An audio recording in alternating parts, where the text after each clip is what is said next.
kang mag-expect na maging successful ka nang walang paghihirap. Remember this, true success comes from endurance and perseverance. Kung madali lang maging successful sa buhay, edi sana'y successful na tayong lahat, di ba? Huwag mong iasa sa swerte ang buhay mo. Invent opportunity and embrace your failures. Maraming taong hihila sa'yo pababa, pero huwag kang magpapahila sa kanila. Huwag kang makinig sa mga taong toxic. Oo, mapapagod ka sa iyong paglalakbay. Dadaanan mo ang mahihirap na sitwasyon.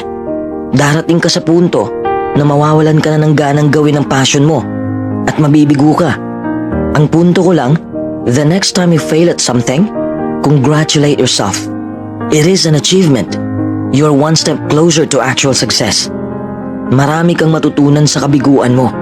Along the way, you learn a lot about yourself and you learn a lot about what makes you happy.